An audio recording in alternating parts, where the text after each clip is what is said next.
Greeting everyone. I'm your host, Chris Garis, joined today by my co-host, Allyson Leach-Heid.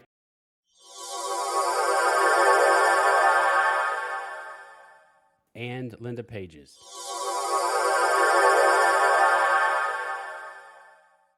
And welcome to the Transporter Room. We're absolutely thrilled to introduce the one and only Robert Duncan McNeill. Robert is best known for his iconic role as Lieutenant Tom Paris in Star Trek Voyager. He captivated audiences throughout the show's 7 seasons as the maverick pilot of the USS Voyager. Beyond his memorable acting career, Robert has become a highly respected director and producer, with credits on major television shows like Chuck, The Orville, and the hit sci-fi comedy Resident Alien. He also continues to be a beloved figure in the Star Trek community as one of the hosts of the popular podcast The Delta Flyers, where he and former co-star Garrett Wang rewatch and discuss episodes of Voyager and now Deep Space Nine with Terry Farrell and Armin Shimmerman. We're especially excited to dive into his experiences on Star Trek Voyager, his insights into the character of Tom Paris, and his successful transition from actor to director and podcaster. His multifaceted career and enduring connection to the Star Trek universe makes him a cherished figure among fans worldwide. Now let's beam in Robert. Here I am. Ooh, that tickled. That tickled. I know. And you've been beamed a lot. Yes, I have. Yes, you have. So, I just want to thank you for taking the time to join us today. And I just want to say I had it was limited just because, but I had a great time visiting with you at STLV last week. And obviously on our monthly Delta Flyer Zooms, those are, those are just so much fun and awesome to deal with and have with. So, so again, thank you for giving us your time to do this. And sure.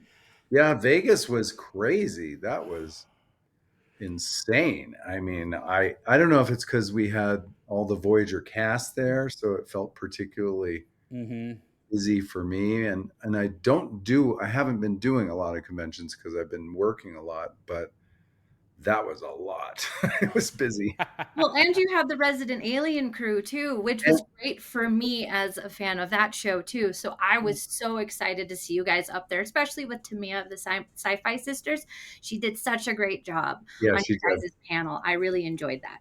Yeah, Sci-Fi Sisters are awesome. And yeah, I was really glad that Resident Alien panel happened, and it happened around our finale weekend. So it was really nice. Yeah.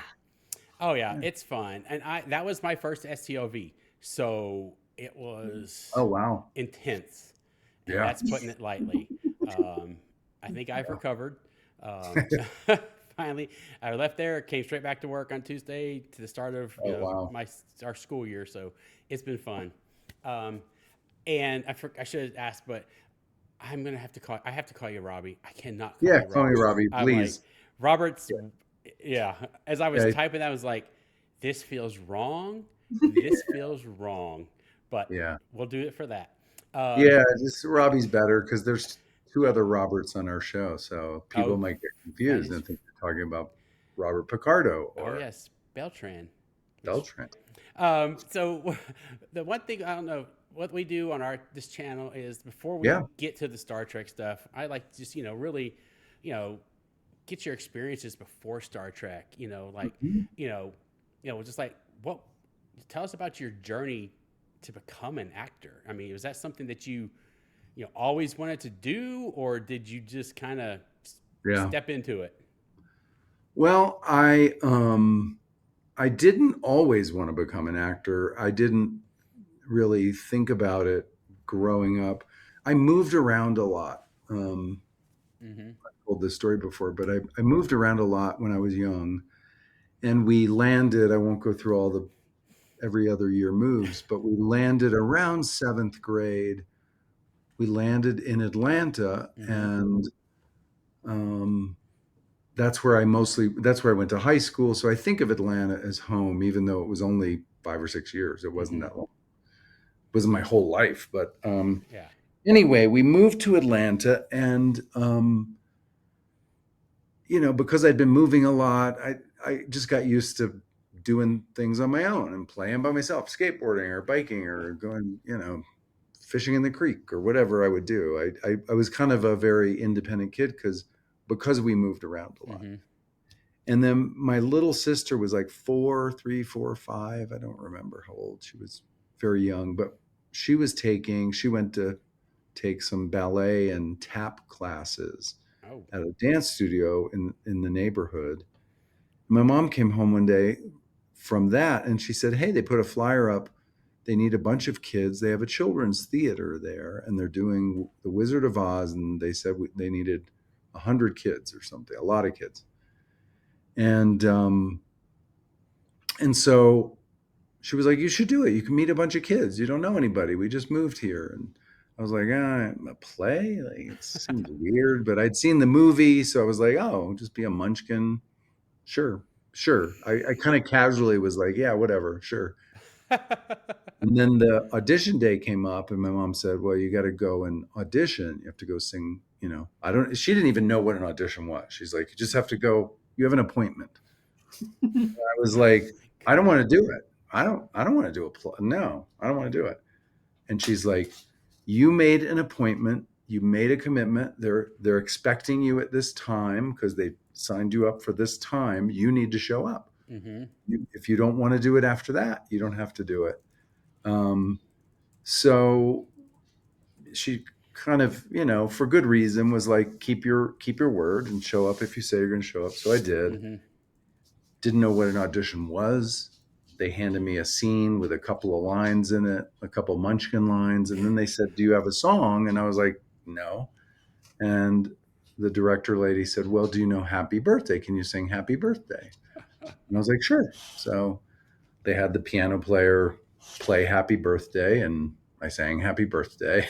Oh, that's It was fun. kind of, yeah. And it was pretty quick, but it wasn't that painful. And there were a ton of kids there. So on that side, I was like, oh, there are a ton of kids here. And this is exciting. I've never been in this never even imagined it. Anyway, I ended up doing The Wizard of Oz. Started as a munchkin. Halfway through, the kid that was playing Uncle Henry, Dorothy's uncle in Kansas, he bailed out of it. And so the director said, "Hey, you want to be Uncle Henry?" And I was like 12 or 13 years old. I was playing an old man. I was like, sure. So I got to play Uncle Henry and I put on like makeup on my face with pencil lines and spray gray in my hair and did The Wizard of Oz. And that was my first play. But I got to be really close with a bunch of the other kids. I got to know a lot of kids. Mm-hmm. I got to do my first play and was Uncle Henry and got to, it was exciting. It was exciting and it was fun. And it was mostly for me because we rehearsed for like 3 months every weekend. Oh, wow. You just start rehearsing in January and then the play is in late March or April. So you just rehearse on the weekends until the week of the play. And then you rehearse during every day. Mm-hmm. So it was a great weekend activity for a couple of months. I got to hang out with friends and we'd play in the alley behind the dance studio. And, I'd go there all day, even if I didn't have a scene to rehearse or something. I'd just hang out.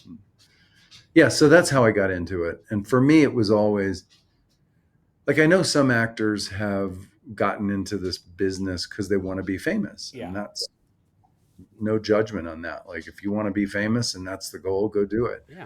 That was never a goal for me. I like when I was doing theater, I liked the rehearsal process more than the actual performing. Like, rehearsals were great, the creativity and the kind of bonding. Once you open the play, you're just doing the play. Yeah. You're not hanging out with your cast as much and you're not talking about it and working it out because you've done all that. So so that's how I got into it. And then it was a lot of theater, a lot of musical theater. Mm-hmm. Summer stock and dinner theater and Oh, yeah. New York theater. And then I ended up going back to school when I was about 19 or 20 because I didn't go to school right away. I went to New York and I was just doing musicals and I couldn't get out of like the chorus of the musical. And I'm like, I don't want to do this the rest of my life. Like, I want to do bigger parts. And I want to do plays because I had done a little of that in Atlanta. I had done a production of Richard III with a local professional theater. They needed a young person in the Scottish play to get his head chopped off. That was me.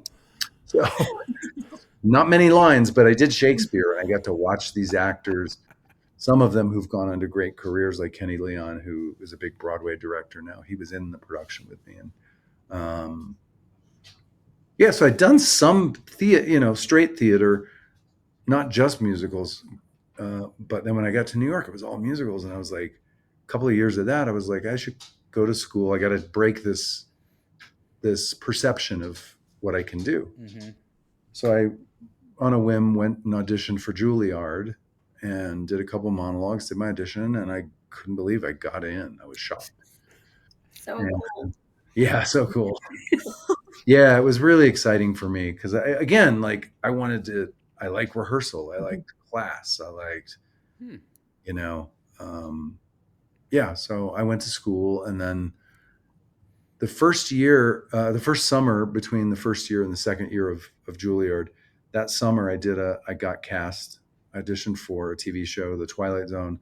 I got the role. I went and did the Twilight Zone. That was my first time in LA, going out there to do Twilight Zone. And that was on the air in the fall. And then suddenly I had an agent, and he was an up and coming agent. He's now a very big Broadway, New York casting director. Jim Carnahan's his name. He was my first agent. You'll see his name all over Broadway shows now, but he was answering phones at a tiny little agency, and that was how he started. And we kind of started together. Mm-hmm.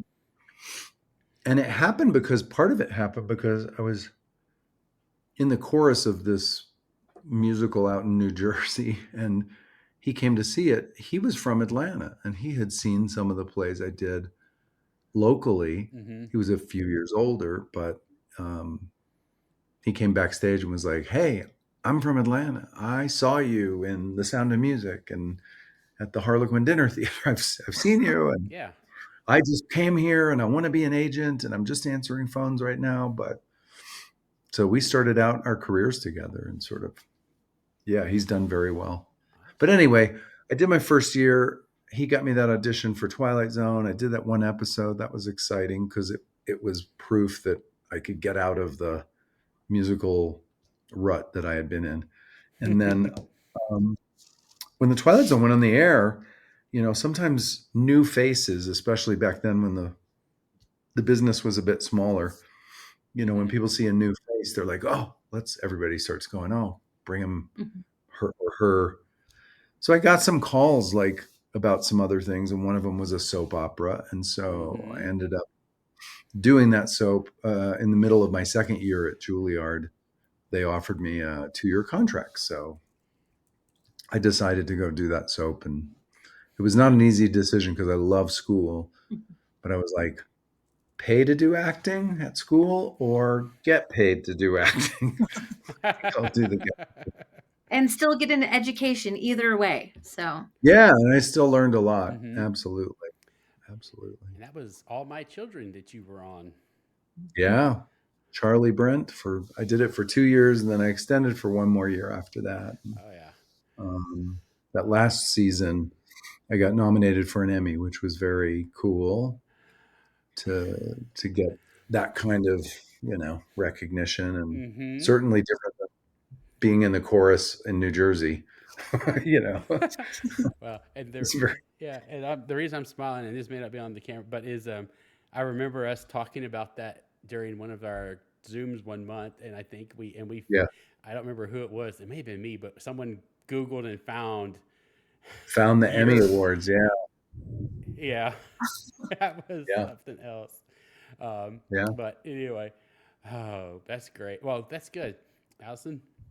So you were in 6 Degrees of Separation on Broadway with the legendary Stockard Channing, and I wanted to know what that experience was like as starting as a little kid in musical theater. Broadway is the end goal, the end all be all, and walking out on that stage how was that? Like the little kid in you to the adult going, oh, I can't believe this is happening. And any little anecdote about Stockard Channing would be lovely as well. Sure. Yeah, my path to 6 degrees was a little crooked, the path there. I had been in New York. I was off the soap. I had just come back from the first national tour of Into the Woods that I did. I went out into the woods for about 6 or 8 months, right after the soap, and did the first national tour. And then I came back to New York, and it was kind of a thin year. I wasn't getting wasn't much television in New York back then, and I didn't want to do a soap opera again. I didn't want to go back to that. And so after doing the soap for 3 years, and then the tour for 6 or 8 months, I had a stretch of kind of not much was going on. And one of the things I auditioned for was 6 Degrees of Separation. They were going to do it at the Mitzi Newhouse, so the small theater, not the big theater at Lincoln Center. They were going to do it in the small theater, and it was only going to run for 4 weeks. And I had gone in 2 or 3 times auditioning for the first production of this. And it was going to happen in the spring. But after Christmas that year, I was like, I need to go to LA for pilot season. I can't stay here to wait for this play that I may or may not get in May. And I can't, and there's nothing else going on. So I'm going to go to LA. So I went to LA in January, and I didn't get a pilot. And May came around, and they did the 4-week run, the little short run down in the Newhouse. And the guy that did the role that I ended up playing is Paul McCrane, who is a friend of mine, and he was in Fame, movie Fame. He's great. Paul ended up doing the part, but I thought it's 4 weeks. Like I can't stay in New York just for 4 weeks of a play off Broadway and then unemployed again. Anyway, I didn't get a pilot. I'm in LA. Money's getting tighter still, and I read the New York Times review of this first production, and it is the biggest rave I've ever read in my life. And I was like, oh no, why did I say no to that? And now it's going to be a big hit, and it's going to extend, and I bet it'll go to Broadway. It wasn't at that point for sure. And I was just like, I couldn't believe it. I'm like, how did I miss that? Anyway, a couple weeks go by, and I was going to go down to the Old Globe Theater to do a short run, 4 weeks of a new musical down there. And I literally was driving down to San Diego with my first wife and our baby, our 1-year-old. And we drove down to San Diego to look at the housing for this, 4 or 6 weeks that I was going to spend in San Diego doing this other thing. While I'm down there in San Diego, my agent calls me. And he said, did I have a cell phone? I didn't have a cell phone. I think I got a message somehow.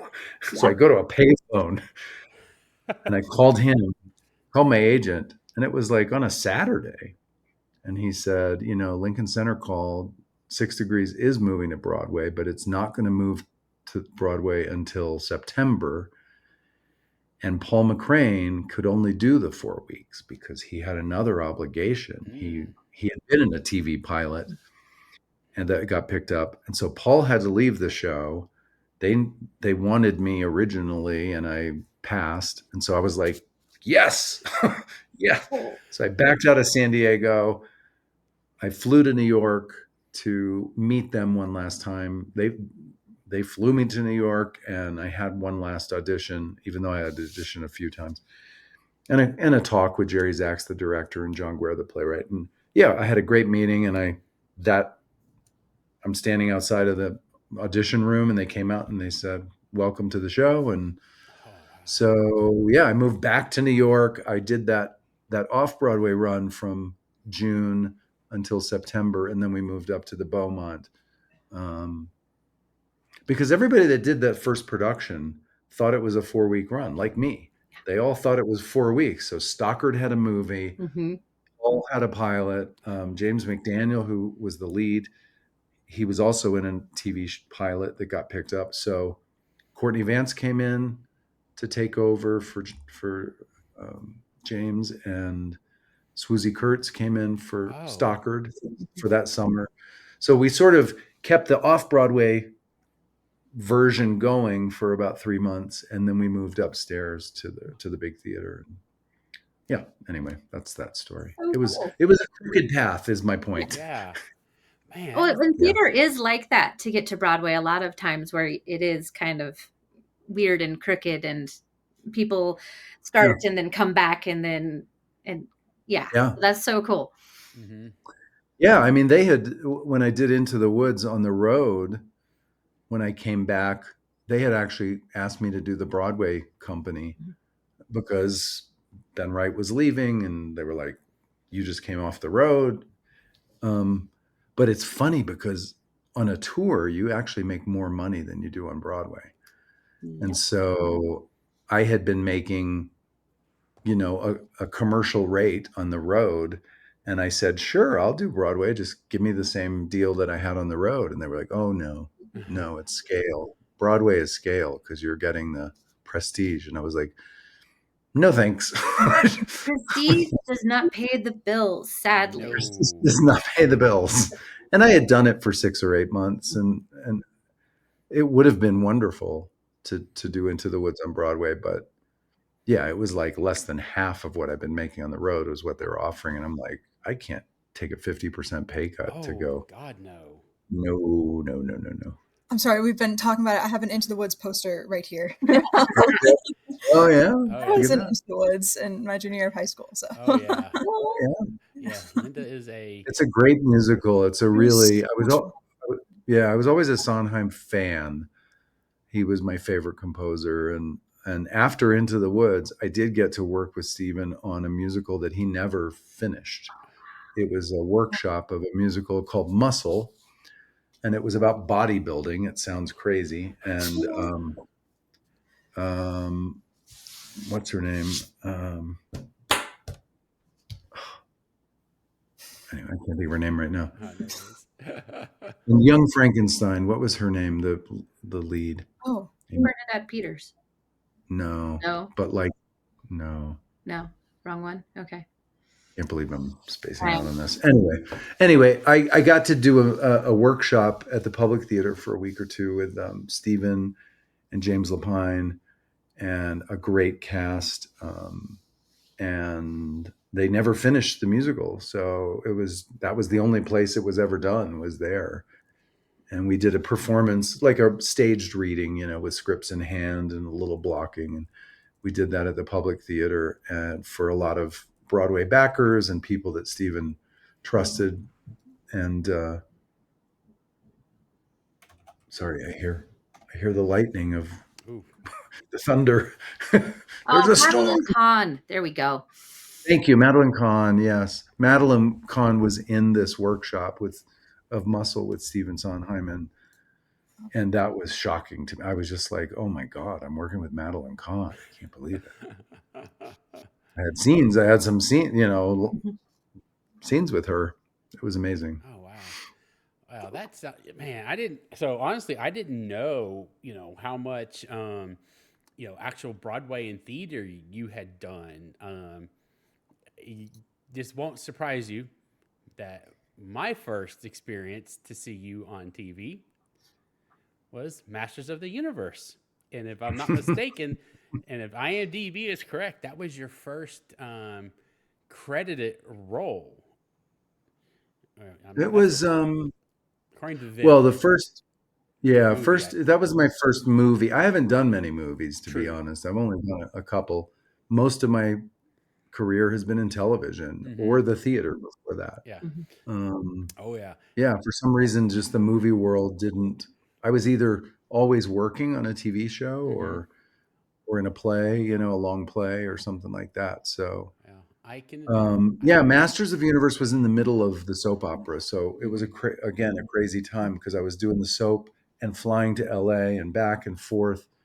So some days I'd shoot the soap during the day in New York and then fly around 7:00 at night to LA, get in at 9 or 10 because the time changed, and do a night shoot. I'd go do scenes more than once. I was like literally filming on a plane and right to the set to do scenes. So some of those master scenes, I was cuckoo. Sleep deprivation. Okay. I was really sleep deprived, Mhm. and it was exciting, but it was not a smart way. It was not the way that I intended, because Masters was only supposed to shoot 6 weeks. And so the soap gave me 4 weeks off, Mhm. and I would have only had to manage a couple of weeks of the schedule. And they were going to be flexible and help me out with that. But Masters of the Universe got so behind in their schedule, we ended up shooting 13 or 14 weeks. So Ooh. the 4 weeks that the soap gave me off didn't even come close to the 8 or 10 weeks over schedule that we went, where I had to do both things. So there was 4 good weeks in there, but Wow. more than half of it I was doing that back and forth thing. I'm going to out myself. Today was the first time I watched Masters of the Universe. Oh my I was gosh. a big He-Man and She-Ra fan as a kid, so I'm like, I'm sure I've seen this movie.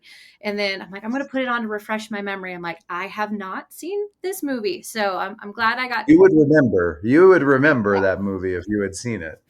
I mean, we were all terrified of Skeletor as small children. So, and he was wonderful, I have to say. Yeah, Frank Langella. I mean, it was a great cast. I mean, how did you get Frank Langella to play? Now, other than his voice, you don't know that's really him because he's under all that rubber. Oh, yeah, he didn't realize it was going to be that much makeup either. So I remember he had a lot of opinions. And because we were so over schedule, Frank, it was my first movie, so my deal was not very strict, but Frank's deal, he had a stop date. The movie starts here, and he has to be wrapped by, let's say, November 1st. I don't remember. We blew away. He hadn't even started film one day, and his stop date was already over. What? So he basically said, if you want me to still do this, I get to give notes on everything, my makeup, my dialogue, everything. So he rewrote a lot of his dialogue. He had a lot of power and a lot of clout on that movie. So he was able to really enhance his, make the makeup feel better for him. And I remember Mike Westmore did the makeup, and Mike was. You answered my question I was about to ask. Yeah. Man, you can definitely recognize his makeup. Oh yeah. Yes, exactly. Man, that would have been a great question to ask him on Friday night, because I was at the Westmore documentary dinner that they put on for him that night, and we all got to ask him a question, and I asked him one about his Academy Award, which was still awesome. But oh my God, that's why the makeup looks so dang good, because Westmore did it. Yep. Oh my God. Well, and a lot of people that were in the trailer, the makeup trailer, that movie started as a non-union movie for the crew. Okay. So even though we had big actors, it was Canon Films was the studio, and they had only done non-union crews. And so everybody that was on the crew, even if they were in the union, they were working without the union contract. And a couple weeks into filming, the union came in and struck. Basically, they organized the crew, and I remember we shut down for a day or two. That was one of our many delays, but we stopped filming for a couple of days, and then they made an agreement to sign the union contract. And a lot of people that were on Masters were also on Star Trek. Electricians that I knew, that I met on Masters, that got in the union on that show, on that movie, were eventually on Star Trek. So yeah. Oh wow. Very cool. That is very cool. Yeah. I mean, it was, and I'll admit, I've watched it way more than one time. Yeah. I think I actually may have gone to the theater and watched it. I'm almost positive I did. Yeah. I'm almost positive I did. So, Wow. I mean, You were one of the few that saw it in the theater. It didn't do well in the box office. oh well, The reviews were so bad that I remember going the first week in New York, like on a Thursday or Friday night, a night that should have been people there. And there was like 20 people in the audience. It was so, I was like, oh. All right. And when you're an actor, excuse me, you don't get pre-screenings a lot. You might get one pre-screening or something. Really? You see it in looping. You go to the premiere. They didn't really have a New York premiere, and I was working at the time, so I went to the theater with the public to go see it, really to sit and watch it for the first time. And I was like, oh God, this is not. A lot of first-time people in that movie, though. Yeah. The director had never directed before, and he never directed after.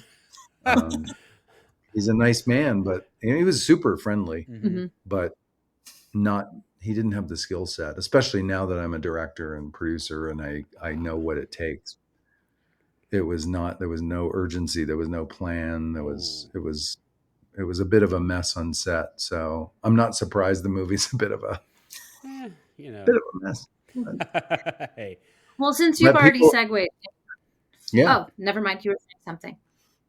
I was just going to say, part of the thing that I think that gives it its charm and its longevity, that movie, is that it is kind of cheesy and like, because Gary didn't know the rules of, any traditions of filmmaking, it's a bit of a like, what?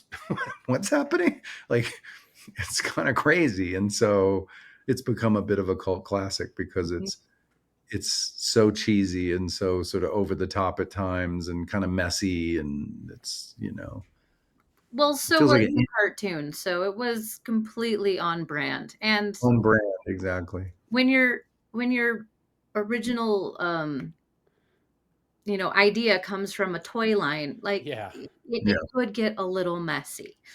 Yeah. Which is I think I've that never Gary, seen it, but I know what I'm doing tonight. yeah, you need to watch this. Gary, the director, Yes. and Stephen Tolkien, who went on to be a great writer. They were trying to do too much in that script. They were trying, I remember them talking about E.T. They wanted to be like E.T. and like Star Wars, and like they were trying to mash in way too many influences in one movie, and it sort of became, you can't do that. That's too much.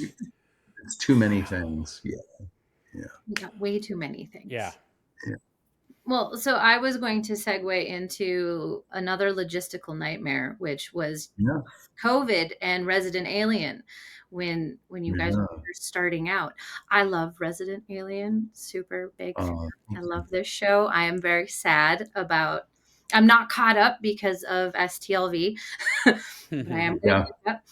But I was very, very sad about that. But that had to have been insane filming, because there's so much. I mean, you have all the special effects, all the makeup, like that had to have been a logistical, literal nightmare to deal with during COVID, because that was so much. And I'm sure so many people were involved with that. And that's just crazy. Yeah, we were filming the first season when we shut down for COVID, and we were so close to the last episode. I was directing that last episode of the first season, and I had been prepping, and I was a day or two away, like 1 or 2 days from starting the finale when they shut us down. And so we didn't have a complete season, and we had a lot of little scenes that needed to be reshot or picked up that we were planning on doing during that final episode. So yeah, we shut down and we sat around, and like everybody, we didn't know when we were coming back. And in the meantime, another show called me, Turner and Hooch, which was on Disney Plus. Yeah, and Turner and Hooch called and said, "Hey, we want you to produce that." And I was like, "Well, I got this other thing I got to finish, but I don't know when." And so there was a lot of back and forth, and I ended up being able to go back and finish Resident Alien.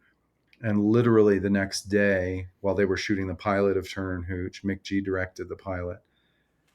And I came in the day after I wrapped on the COVID pickups and all that. And I'm filming second unit shots of dogs for Turner and Hooch. I was like, what is going on? I went from the alien show to the dog show. And I was so, again, a little, a little probably trying to do too much, but I love Turner and Hooch. Mhm. Disney Plus hold it, so you can't find it anywhere. Aw. But which is really a shame because it was such a fun show. And Yeah, I can't stand it when streaming services pull their own shows. I'm like, you literally made it. Yeah. Let us yeah, it's done. Let people watch it. But what they do, these big multinational tech companies that own all these Mhm. streamers now, Mm-hmm. it's the accounting department is going, well, we need a write-off next year. And so Turner and Hooch cost, $100 million to make. If we pull it, we can take $100 million write-off just from that show. As long as we pull it, we'll call it a total loss. What? And so they start playing these accounting games. And Warner Brothers is notorious for it too. yeah, Acme versus Roadrunner. We're actually getting that one, but they wrote that one off, and it's been shelved for 6 years, something like that, something Wow. crazy. That's nuts. Well, I mean, we can talk Yeah. about our own stuff in our own franchise. I mean, Prodigy.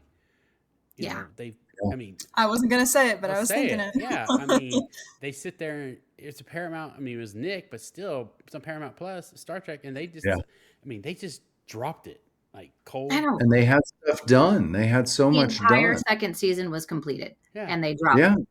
And it was such a fantastic opportunity to get kids into Star Trek. Like Yeah. adults are going to watch it because you're bringing back characters like Janeway, and then Yeah. it's an opportunity to get kids. It was such a great opportunity, and they just completely dropped the ball. And it makes me sad because I grew up as a kid. I didn't have any friends my age who were watching Star Trek, so I was hoping that could change with these generations, and it just But it's about it comes down to the accounting departments, and it's really sad. I don't think these companies are in the filmmaking business really anymore. They're in sort of the content business and the stock improvement business, and yeah, Definitely, which is so sad. I'm sorry It you is sad. didn't have friends your age watching Star Trek. That was it was a great bonding opportunity with my dad, and obviously, it did not tamper my love for it at all. So Well, I remember watching the series finale of Next Gen with my friends. I remember watching the series premiere of Voyager with those same friends. So yeah, I'm sad you didn't have that. Oh yeah. yeah, Right. it's okay. I make all my friends watch it now, so it's okay. That is correct. Okay, good. Yeah. Oh my goodness. Well, so now we're finally, since I am a Star Trek themed podcast, I do need to talk about some Star Trek stuff, or Yes. the masses may, they may riot on me. So anyway, go ahead, Allyson. Oh, so my question about this, sorry, I have so many questions. You got to do the Star Trek director school, and I wanted to know. It's not really a school. It's not really a school. Like I've heard people say that there was no formal, like the way that I did it was different than how Roxanne did it, was different than how, like, everybody kind of found their path. It was mostly about convincing the producers in the studio that you were ready to do it. So whatever that took, whatever that looked like, Well, I was wondering if you thought there was some magic sauce, or if it was just the people, because so many wonderful directors have come out of that. You, of course, Frakes, LeVar, Roxanne, we can tout her for years, and David Livingston. And I just thought that was so amazing that so many of you came out of that. And if there was just something, was it like all the people behind who were there to encourage and share knowledge?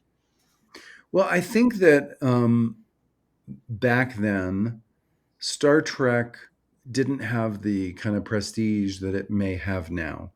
They made those episodes for very little money. It was considered kind of nerdy and not a great career move, to be honest. Yeah. When I was called about the guest star role in Next Generation, I had the same biases, if I'm being honest. I told my agent, really? Star Trek Next Generation? It seems like, a lot of people in the business would judge it as this kind of niche thing that was, they had judgments, whatever their judgments were. So to get back to your question about directors, I think that there were a lot of directors that didn't want to do Star Trek. They thought it might hurt, that, that it might not be a good thing. And I think in that vacuum, the studio and the producers kind of went, well, hey, if there's, the regular top level TV directors are saying no to us, let's just grow our own. Like, people here that know this franchise and love it and appreciate it are going to have more commitment to their directing than some of these A-list TV directors that keep giving us snotty responses. So I think part of it was that. That's why Star Trek was in a bit of a bubble outside of like the other normal paths that directors might want to go down. I mean, there's a version of that now. I've not had a lot of experience in some of these fancy streamers. Roxanne, for example, has had a lot of success in that, and that's considered prestige television. That stuff. They've got a lot more money. They've got a lot more time. I mean, Roxanne goes to Europe for 6 or 8 months to do 2 episodes or something, and I do 2 episodes in 3 or 4 weeks. So, but I would love to do some of that prestige television. I've just been caught up mostly in the more traditional broadcast and comedy. I really love comedy. But anyway, there was that same bias and that same sort of, there wasn't a lot of original cable streaming stuff or cable stuff back in the late 80s, early 90s. There was almost none of it, to be honest. It wasn't until the 90s that some of the cables like HBO started doing original programming with The Sopranos, or Netflix didn't even exist. They delivered, DVDs to people's mailbox. Like, that's what Netflix was. Yeah. So, I got all of my Star Trek through Netflix. Yeah. Netflix. Linda, do so you I think know they what grew. we're talking about? I don't have any idea. I've only ever lived in a world where streaming was successful.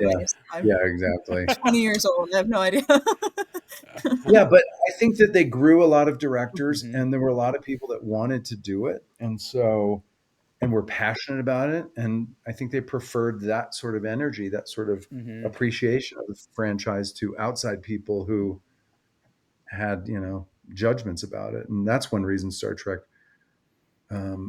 had so many directors come up through the ranks. And I'm thrilled that I got to learn, like, kind of lay my foundation with Star Trek. Rick Berman was very old-fashioned and conservative in his taste of how things were shot and directed. And I used to get frustrated because I'd be like, wow, I saw this cool indie film that did this thing, and I want to, nowadays on Trek, they incorporate a little more of that modern filmmaking. But in that era of Trek, the Rick Berman era, it was pretty old school. Like, keep it simple, stop the camera before you cut into the close-up. Like, don't, very old-fashioned. And I don't mean that judgmentally. It was just very traditional filmmaking. And so I got to learn the traditional filmmaking so that then you can build and break the rules later on and other things. So, I actually haven't thought of a new question, and I hadn't asked anybody in a while. Actually, I've never asked anyone yet. And with you being, director and whatnot, just honestly, what is your opinion on these shorter seasons? The 10 instead of 26, like you guys used to do. And I mean, like I said, the character development is hard to do in 10 episodes, or they have to skip so much, it's just hard. It's there. I mean, I'm going to say this name and then I'll let you give your answer. But, just think about what they did to Section 31. They took it from a series to a 90-minute movie, and it just, but anyway. Well, I think that, to answer your question, I think that if there's one thing I've learned from conventions and Star Trek conventions and things, it's that, people that love Star Trek build relationships with characters. Like, there's people there that love B'Elanna. There's people there that identify with the Doctor. There's people there that identify with Janeway or Seven or whatever from our show. The reason that they have such a personal relationship with these characters and an investment is because they've got all these episodes to build that relationship, to see this character that they identify with. And to me, Star Trek has always been about morality tales and lessons and big ideas, but the delivery system of all those things are these characters that the audience builds a relationship with. And that's why a lot of times people say, oh, well, it took that series, whatever series, 2 or 3 seasons to really find itself. Part of that is for the audience to build a real relationship. And now we're not only the actors know their characters better and the writers know the characters, and that it starts taking off. I think DS9 that we're watching right now, by season 4 is just taking off. But it didn't, in my opinion, it didn't the first couple seasons. Voyager didn't the first couple seasons. It took a while. It took 26 episodes and then another 26. And then suddenly we've got such a relationship built with those characters in the audience. Now we can really take off. So that's my criticism of this 8 episodes, 10 episodes. It's just not enough. It's enough to tell a story. You can tell a story in 3 episodes if you want and break it out over 3, tell one story over 3 episodes. But you're not going to get to know those characters in just a few episodes or even 10. It's not enough. You need 20. You need 20, 25 episodes a year. But they're just not making that anymore. They don't want to spend the money. Exactly. They can get subscribers if they say, we've got, a new season of Strange New Worlds. Oh, a new season. I got to keep paying my subscription. Yeah, it's only 8 episodes. Exactly. or whatever. And then they take, which that's the other problem with these shorter seasons is they take 2 years to push something out. Yeah. And that's just, I mean, I don't know if you saw it online, but there's a lot of, memes and jokes going around, after Strange New Worlds came out this year, they were, the longest thing ever was fire. And then, when Riker said that, and we had to wait until September to find out if he actually shot at the Borg. Right. And yeah, Pike. That was 3 months. This one was 2 years. Yeah. Right. Yeah, exactly. We've been waiting. Well, like same with Wednesday, which just came out. We've been waiting for season 2 of Wednesday for 3 years. Mm-hmm. Yeah. Yeah. So. Yeah. So at least we know how you feel about this. You feel like us. Yeah. I don't think it's the best way to tell stories. And like Severance is a show. I love the first season of Severance. Mm-hmm. But when the new Severance came out, I was like, God, it's been so long. I'm gonna have to rewatch because it was so complicated. Yes. all of the little rules, mm-hmm. and I was like, oh, I put it off for a long time because I was like, it's too much work to go back and remind myself of all of that stuff so that I can appreciate season 2 because it's been 2 or 3 years mm-hmm. since the first season. So. No, I mean, literally that for Wednesday, I never watched the first season because I was just like, but then they announced season 2 was going to be out soon. I'm like, I will watch season 1 now to see if I actually want to watch season 2 and then I can roll into it. But Severance, I was really happy they had that little, previous on. It helped. Minutes of saying, this is what happened last season. I'm like, thank you. Yeah. Mm-hmm. Yeah. Well, as we meander all over the place. Exactly. I want to ask about being on a set with 4 very strong women, but let's start off with Kate. What was it like having her as your captain personally, or, something you noticed, like, how was she a different captain other than, of course, being female? Because she's got that down pat. Yeah, she nails the female part. Yes. Kate was she was a consummate professional, and she had a lot going on in her personal life with, a single mom with 2 kids and, her family, her mother getting sick late in our run. She always had a lot of stuff, and to see how prepared she always was, she set a standard for all of us that was, she set the bar very high. And I loved working with Kate. Mm-hmm. You know, she's a real old school actress, a theater actress. We, yeah, I just, everything about working with Kate was a blast. And who else? Roxanne. Roxanne was great. You know, like her character, she was a bit, you know, early on, I felt like, oh, Roxanne, she's serious. She's always so serious. And I was, you know, maybe that's why I've kind of gravitated towards comedies. I was always kind of, you know, doing practical jokes or being lighthearted or just trying to laugh. That was my I just enjoy laughing at work and having, you know, being lighthearted. Whereas Roxanne's approach is very professional and very serious. And so, you know, I remember Roxanne, sometimes I'd glance at her script. She'd open up her binder and I'd see her script and she'd have Post-its everywhere with notes and arrows and lines and circles and colors and highlights. And then I'd open up my script and be like, sad. I'd write something, you know, one word. My notes were pretty thin and hers were like an origami. It was crazy. But Oh my God. yeah, Roxanne was great. I knew that she would always, again, like Kate, challenge me and set the bar high if I was working with scenes with Roxanne. Oh, that's awesome. But who else? Jerry Ryan. Jerry, you know, Jerry came in later or halfway through our run, and that was definitely nothing against Jerry, but you know, some of the DS9 actors felt it with Michael Dorn coming on, or some of the TNG, you know, Picard in the pilot episode. You got to have a crossover.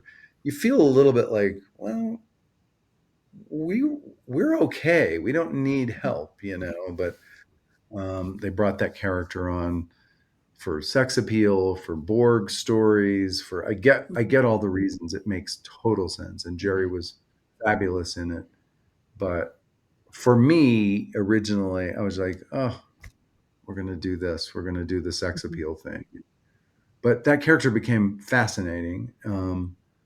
I think in some ways, Directorial work on Voyager was with Seven and the Doctor. Yeah. Such wonderful episodes. 2 of my favorites. Thank you.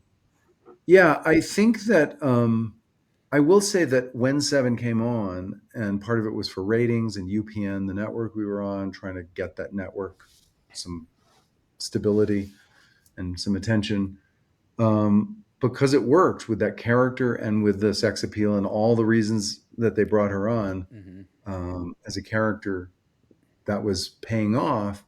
They kind of doubled down on that. And so they wrote a lot of stories for her.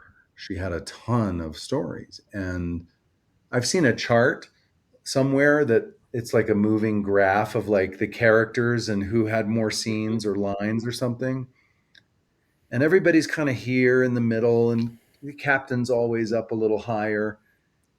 But everybody was kind of even. And then when Seven came on, Seven started down here, and Seven started going up and past all of us, and we started going down. And it was like, oh, they just sort of put us in the B or C stories, and it was always the captain, it was always Seven or some combination, and the Doctor was a good one to bounce around there. So those 3 characters ended up sort of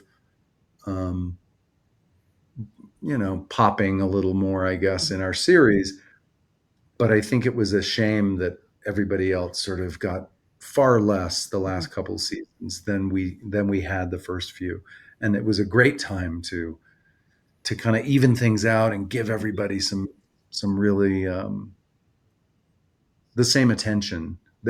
I think their attention to Seven stories was 150%, and their attention to Tom or Neelix or whoever, you know, or Chakotay, their attention to those stories was like not the same level, I guess I would say. Even if they wrote a story for us, it was like, it didn't feel quite like they had fleshed it all out in the ways that some of those other stories were fleshed out. Wow. But yeah, I think Jerry's lovely. She's awesome. love Jerry. I love directing her. She's Mhm. also, always wants to do great work and was up for, detailed conversations and getting specific and breaking things out. So yeah, the whole cast was great to direct and work with. Yeah. Yeah. As And a then young kid, I was younger when this came out. Jennifer yeah, Lean's character of Cass was closer to my age. So I yeah, really identified with her and I loved her character. Was very sad I when did too. she left. And so and I loved that, her character and your character were friends, Yeah. and that yeah. Ultimately, they did become good friends. And I love doing scenes with Jennifer because she was the only actor on our show that really, she always um, made sure that her acting style was naturalism. Mhm. She was not a theater actor. She didn't come from the background that Kate Mulgrew came from, or maybe that I came from, or Bob Picardo came from, with big theater and playing at the back of the house and, Yep. a little larger than life. Jennifer was she was the only character who always sat in naturalism Mhm. and realism and naturalism. And I appreciated that. I love doing scenes with her for that reason. And in my memory, after Seven came on, and um, my memory of that was like, oh, I guess Kess, they never really figured out what to do with Kess, Mhm. and she didn't have good stories, so they wanted to bring in a different character. But when I went back and rewatched the series, she actually had incredible Mhm. stories, and her stories helped develop the Doctor, helped develop Tom from being a jerk to being a reasonable, relatable guy. Like if it Mm-hmm. wasn't for Kess, none of those characters, mine or Bob's or Ethan Phillips or even the captain, they couldn't have evolved in the same way. Mm-hmm. They needed a Kess, and she was critical to the first few years of our show in ways that I had forgotten until I rewatched it. Mm-hmm. Yeah. Well, I imagine so, and this may step on another question farther down, but I've gone back and started, I've watching the Voyager episodes on, the Delta Flyers, um, Yeah. and it kind of surprised me honestly at first, but I also I see where you were coming from when in some of your comments about how those first few seasons you really didn't weren't happy with the Tom character at times. I didn't like him. I Yeah, didn't like him the first season. I yeah. didn't like, they kept writing these things, and it wasn't just dialogue, although I don't think they found his voice yet Mm-hmm. early on, but it was also like action, what he did, like the things they Yeah. wrote that he did. I was like, oh, Mm-hmm. you're taking one step forward and two steps back. Like you're doing some really jerky things that, I don't like this guy. Why would the audience like this guy Yeah. if he's doing, you know, Yeah. doing what he's doing? So I was really happy that they let go of. I think they had this idea that Tom was like Han Solo or Julian Bashir, sort of. Not Oh even yeah. Julian was like sweet and earnest, and Innocent. Tom Yeah. wrote Tom that way. He was like, he'd been around the block. He kind of had a chip on his shoulder. He was Mm-hmm. rude to people. He was self-absorbed and selfish, and didn't have a good relationship with women. Didn't talk about women nicely. Didn't. It was just not. Ugh, I didn't like him. Yeah. And like I said, But that the surprised fact me. that he evolved, the fact that if it hadn't been, he hadn't been such a hard to like character Mm-hmm. early on, I think the satisfaction of where he ended Yeah. up would not have been as good. So in the end, I think it's a good thing. But yeah, Mm-hmm. just watching those early episodes, Yeah. and And I agree. And like I said, until I watched your recaps and heard you talk about it, it I was able to see. I could see what you were talking about. I could find. yeah, Back in 19. When we watched it when it was on air. I was 20 something years old, so I didn't think anything of it. But yeah, listening to you recap it, I was like, oh, okay, I see where he's. I see it. You just don't catch it when you're watching it back then. Even today, you yeah, just you may watch the series several times, which is, but yeah, I see where you're coming about. Well, I do want to say on a much more a lighter note, is that panel, oh my God, the 30th anniversary panel was freaking phenomenal. And just to be able to have all of y'all on stage again, the closest we had was last year at SpaceCon in San Antonio, but this was everybody. All I got to say is y'all made it very clear that y'all had a lot of fun on set. And we did. Poor Brandon Braga, you left him out. But you took care of him there at the end and made him feel welcome when he was like, well, I didn't get whatever, like his butt touch or something in the turbo lift. That was so funny. I loved Roxanne too. Like, you guys never did that to me. And you're like, no, we were scared of you. Yeah. You're too serious. Yeah, exactly. No, Roxanne can be funny, but she's always like, she's got like the sarcastic, angry, funny. That's her bit that she does. She's like stays quiet and then lobs out like a zinger. Yeah. So I just had to bring that up because that was a great. I don't want to give too much away. Of course, by the time this episode comes out, it'll be weeks since STLV's happened. But that, and Linda may even chime in on some of this, even just before she gets to our next part. But is, like I was saying, Kate, she owned that stage. Not that, and and it was. Oh, and Allyson was there, and I shared some videos of the panel to Linda actually while we were there, and the one with that little girl that came up and gonna be an electrical engineer. Oh, my heart. That was the sweetest thing. If it's not abundantly obvious at this point, Voyager is my favorite. And I felt like I was watching like my 10-year-old self when she was up there like, I'm going to be a scientist because of Voyager. And I was like, that's me. And it was just so sweet. I'm very sad that I missed the 30th anniversary of Voyager this year at STLV. It was fun. Yeah. It was fun. It was fun. Yeah, it was fun. But anyway, I just wanted to make those. I just want to let you know, because Alice and I were both there, and that was just, oh God, that was great. Well, I think that I guess what I'll say is that panel, and I can't remember the last time we were all together. Cruise, I think 2020. I wasn't at the cruise. Oh, you weren't on that one? Okay. No. Maybe I was the only one, but I can't remember a time where we've all been together in 15, 20 years probably. But that panel captured the fun and the affection that we have for each other. And that's how the set felt 99% of the time. It's just like that panel. And I know that some people have focused in on some of the conflict or, I haven't seen the documentary, but I've heard that there's some focus in on conflict and things like that, or fans that talk about it and they ask about it, they bring it up. That's not my experience. Like, that's all manufactured, those stories. If there's a grain of truth in it, it's so tiny compared to what you guys saw at that panel. That's the vibe that I remember. I don't remember, maybe I was just ignoring it. I don't know, but that's not what I remember at all. Yeah. I don't remember stress. I don't remember I remember long days for sure, but there was always affection. There was always laughs. There was always so much fun. And anyway.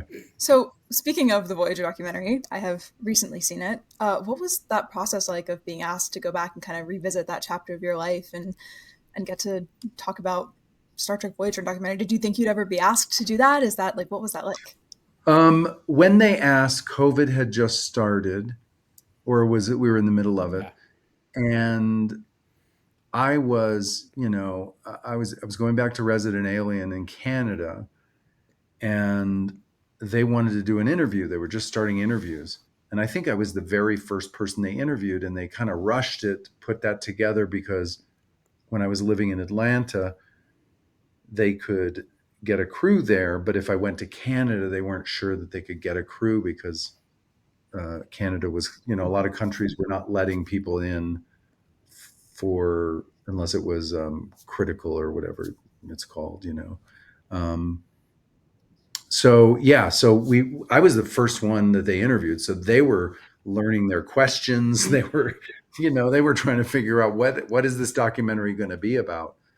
I wish that I don't recall what I said or how much they asked me. I remember they talked to me for 45 minutes or so, an hour maybe. Oh yeah. But it was during COVID, and I wish that they had asked me after they interviewed other people to do it again, because especially because of the podcast that I do, the Delta Flyers, so much came back to me that I didn't, when they first talked to me, I hope that I had some good answers, but I think it could have gone deeper if they had talked to me a little later. Well, I think all three of us have watched this, have seen it. The three of us have seen it. And so I'm even wearing my shirt. Yeah. Well, look at you. Yes. Yeah. Nice. I enjoyed it. I really liked it. Good. And I think they really did not, in my opinion, I don't feel like they did a lot of dug into the controversies or the supposed controversies out there. Yeah, or the gossip or any of that. They definitely talked about it. I don't know that it was the main point of the documentary, but it was definitely covered. Yeah. Yeah, I'm not saying the documentary did something wrong because I haven't seen it. And it's not even the doc. It's kind of the culture of fandom sort of for a long time focused in on, let's be honest. Kate and Jerry didn't get along. Kate and Jerry were fighting. Always Kate and Jerry. Always Kate and Jerry. But that was not like that was some fantasy that sort of got spun into this. It wasn't reality. It wasn't. Yeah, were there disagreements sometimes or impatience or whatever? Sure, yeah. But that happens on every show. It happens on Resident Alien. We don't talk about that about Resident Alien. Everybody talks about how much they love Resident Alien. The cast is so close. That's all true. Yeah. Were there times where some of our actors had disagreements? 100%. It happens on every show. So to focus on our show and make that the headline, I think, is a disservice to our show, because there was so much more to our show than that. And that was it was such a blip on the radar, in my opinion. Correct. And if I could throw my opinion of a girl who lived through the 90s, I think it was because it was between two women.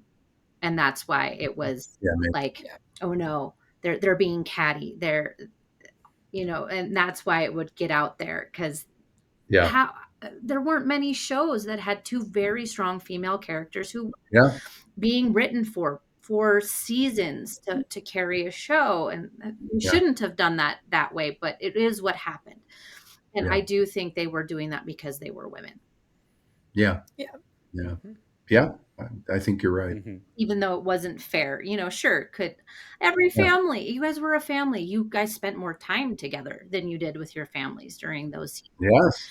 Yes. Of course you're going to argue and not agree. You're going to have disagreement, like professional creative disagreements, and that's normal. And there was nothing unusual about it on our show that I haven't experienced on every single show I've ever done. It's really nice to hear you say that, to kind of change or maybe correct the narrative on that a little bit.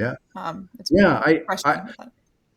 I think I was a bit unaware of it until I did the podcast and started talking to a lot of fans. And I'm like, why does everybody keep asking about this thing? Like, what are you talking about? And there's some people that maybe were on our show sort of took advantage of that narrative and kind of wanted to stoke it some or seem like they had some insight into it. So, different people that did work on our show might have commented in a way that made them feel like, oh, I've got insight. Yes, I can. You know how gossip gets. Like, just it grows. It's such a negative, and it's like a forest fire. It just it starts. It's easy. It's the easiest conversation to have. It's much harder to say, yeah, we had some creative differences, but wow, I'm so impressed with what my fellow actor did, or my fellow actors, or to be understanding and empathetic, and to, yeah, All right. that's harder. It's easier to gossip. Oh yeah. Agreed. Yeah. Yep. Well, you touched on the Delta Flyers, and we are Yeah. at that point in time, kind of in talking with you this Yeah. evening. I have been a Patreon member of the Delta Flyers since like day Oh, one, and it was such and the Seventh Rule as well. yeah. Your two podcasts are what like I clung to every week. Like this is something new from people who I've watched my entire life, reaching out to talk to us and bring us all together, Yeah. either through fandom or just together to be people talking to each Mhm. other. And I really, really loved it and would like to say thank you for doing that. And how much fun was it at the time? I remember watching the episode where Picardo is biking and then talking to you guys and falling down and like, oh, and we're listening to him have a bike accident. I'm like, this is like a slice of life in the middle of COVID where we're all having almost no life. And it was. Well, I think we were talking about an episode and something about the doctor. We had a question. We were like, I wonder what. Well, I don't even remember. yeah. Yeah, I don't even remember what the question was. But I had just talked to Bob earlier that day, I think. So it popped in my head. I'm like, oh, let me call him up. We've never done this. I'll put him on speakerphone. And Oh God. I didn't. And then when I called him and he said, I'm out biking. I've got, earbuds in. I was like, Bob, what do you call me? I'll call you back. Call me when you stop biking. And he was like, no, I'm fine. And then boom, he had the Oh accident. my God. It was like a complete showing of how much you guys all care for each other. Like he picked up the phone in the Pick middle up of the doing phone. something. Like, oh Yeah. no, Robbie's calling. I have to talk to Robbie. I'm not going to put him to voicemail. I'm like, this shows Yeah. your guys' relationships, like Mm-hmm. as a cast. Like you guys mean a Yeah. lot to each other. Oh yeah. Yeah. Well, Yeah, we do. yeah, and I'll add to what Allyson said. I'm also a Seventh Rule member and a Delta Flyer, and the fact that you and Garrett are willing to give your time once a month to the members, the admirals and the prophets, to do those Zooms and just let us just ask away just different questions and or just share like what's going on with our own lives. That is that's really nice and intriguing. It's just fun, and it's so sweet of you guys It's to do fun that. for us. Yeah. It's fun for us because, Star Trek has created a community, or you Yeah. guys, the fans, have created a community around Star Trek that's a real community. Mm-hmm. Oh, And so, that is, yeah, I'm on the Delta Flyers now WhatsApp here, and my phone blow. It never yeah, stops. It's so no, funny. I'm sure It it never doesn't. stops. But it's so Well, cool because we were at Vegas. We were sitting there, like, hey, who's doing this? Let's meet up over here. Or, yeah, Megan's on there, and oh my gosh. So, but the fact that y'all are willing to do that, and the only thing I ever get scared about is what question I'm going to get from you. When we're yeah, I've flipped it around for those listening to this podcast. When we have our monthly Zooms, um, it used to be that people, originally it was going to be questions for Garrett and I, Mhm. and then Terry and Armin came on, questions for Armin and Terry and Garrett and Robbie. And it was like a one-way street. And I realized as we started having conversations that would meander like this one into people, not about Star Trek, but about people's lives. I was like, I'm going to flip the script here. Uh-huh. I'm going to, when they come on, Be the question. But Chris, I ask on our Zooms now. When I have my solo Zoom, Yeah.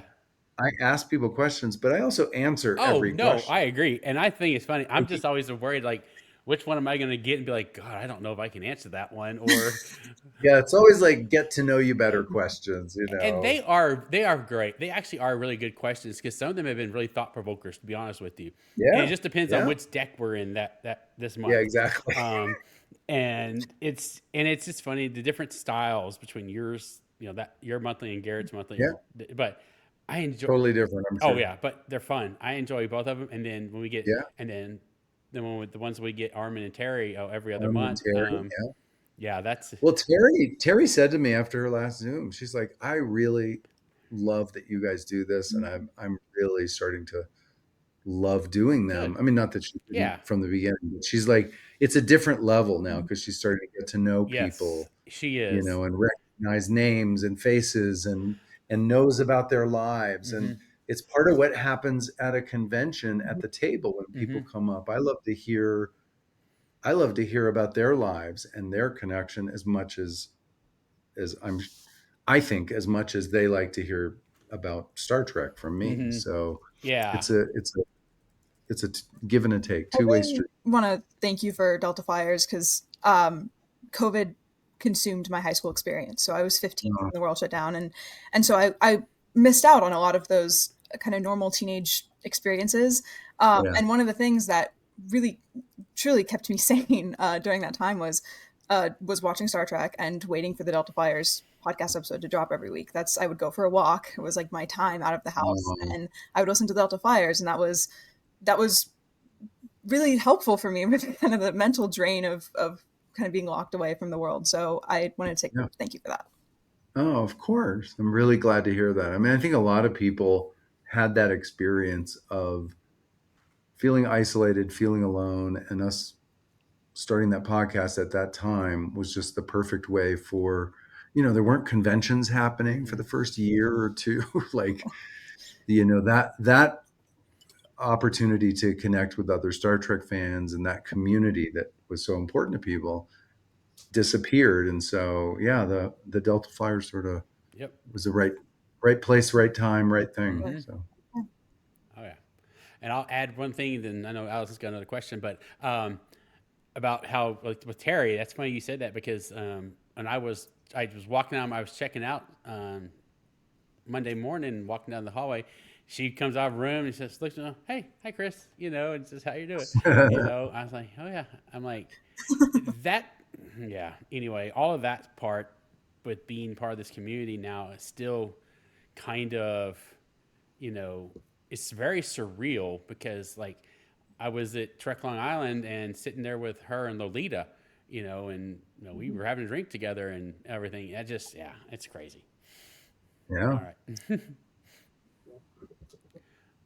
Allison? Okay, so I've got one. It's actually pretty quick, this question. Yeah. You got to be on the DS9 set. You got to go into Quarks. You got to be on the NX-01 when you directed Enterprise. Of course, you were on the bridge of Voyager. Did you get to go on to the bridge of the NC-01D when you had your one episode of Next Gen? Well, the bridge was always there, so yes, I did go. I didn't do a scene on the bridge, but some of the sets were right there next to the bridge, so I got to go on and see it.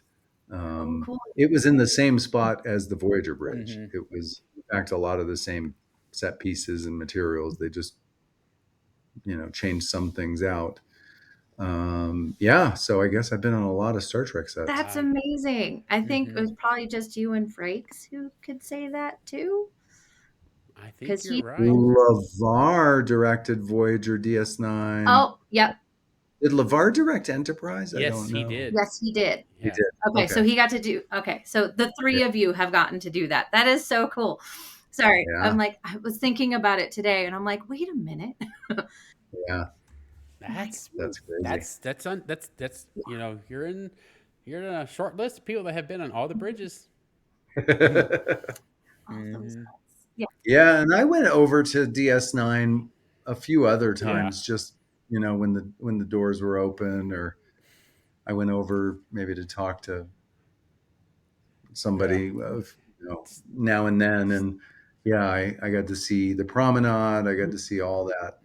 Quarks bar. Yeah, it was cool. Steal some food from the craft services. Oh, wait, that's exactly. That may have been why I went over there. I don't know. From what I have heard, you guys had better craft service than Deep Space Nine. Ours was pretty good. Yeah. Ours was too good sometimes. All right. That's so good. Let's see here. Linda. Okay. So Star Trek has inspired so many people to pursue careers in the space industry and in STEM, but Voyager specifically has had one of the greatest influences on the field because of its portrayal of and encouragement of women in STEM. And Yeah. as a woman in STEM who is getting a degree in physics, because I grew up watching Voyager, I just wanted to ask you: did you know when you took this role the kind of impact that Voyager would have on women in STEM and on this industry? No, no, I don't think the the gravity of. I knew having a female captain was groundbreaking for Star Trek, um, but I didn't realize the impact. That all the female characters, B'Elanna, Seven of Nine, um, and of course the captain, and Kess too, with all of her curiosity and passion for working in the sick bay and um, the hydroponics lab, growing things and all of that. It just, yes, those female characters had a real strong sense of curiosity and knowledge. And, we made fun on the podcast of that moment where B'Elanna and the captain are brainstorming back and forth, and then they both go, Warp particles. more particles, yeah, at the same time. And as easy as it is to make fun of that moment, it's also a great moment of women problem solving, way ahead of the men in the room, that they were the ones that were figuring this out. And I love that, Jerry Taylor was one of our writers, one of our creators. And that was, yeah, I didn't realize that it would have such an impact, but yeah, I did. that's great. And good for you. Physics was my favorite science in high school. Really? I love it. Yeah, I loved hated it in high school. Really? I couldn't stand it. Yeah, I was a theater major for the first 6 weeks of college, but I was taking astronomy as an elective and fell in love with it and was like, nope, I got to give it a shot. It's not fair to not give it a chance. So yeah, I did. Yeah. yeah. People always think because I went into a creative field that, oh, you must have loved, English and art and drama. I loved math. I was great at math, and I was great at physics in particular, but the sciences generally I was pretty good in.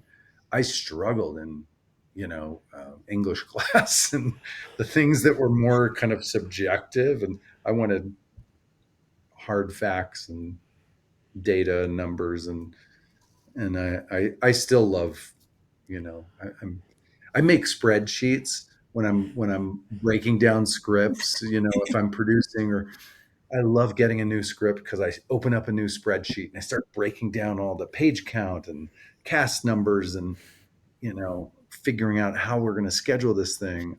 I like data, I'm ironically in a creative field, but I also love organization, Yes. structure. That's so interesting. I feel like I'm the opposite. I'm in this STEM field, but I take such a I feel like I use my theater background in physics, which I feel like is weird to say, but I like approach everything creatively. I'm a very relatively disorganized person. Like when I walk in to do a problem, I have to go to a room with 3 whiteboards so that I can use all 3 of them to like, out and like, yeah, that's very interesting. Oh man. Well, Robbie, we're at my last question. It's my standard question I ask everybody, and we'll see what you say. And is what Star Trek technology do you wish existed today? I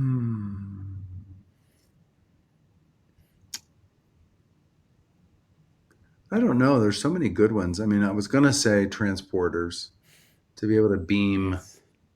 I could just beam over to see my kids, who live in other states and far away. I could beam over and see my, friends, and I live in a remote place now. I'm up in the mountains of Utah, so I don't see a lot of my good friends and my kids as often as I want. So transporters would be super cool. Yes, it would be. It would have made my trip home a lot quicker. Yes, But exactly. would it still be you? Oh, I know. That's the thing. We will discuss that topic later. Yes, that's a whole episode or Yes, two. it is. Well, Robbie, again, thank you for giving us your time to do this tonight. I couldn't, I appreciate it, and I will see you here on our next Zoom for the Delta Flyers. Yeah, And we'll see you in the Delta Flyers, and thank you guys for doing this. I know a lot of people who love this franchise just can't get enough of talking about it and unpacking all the ideas and what's in it. So thank you guys for doing your podcast. Oh, you're welcome. All right. Well, we'll talk to you later. Have a good one. Okay. Good night. Thank you. Bye.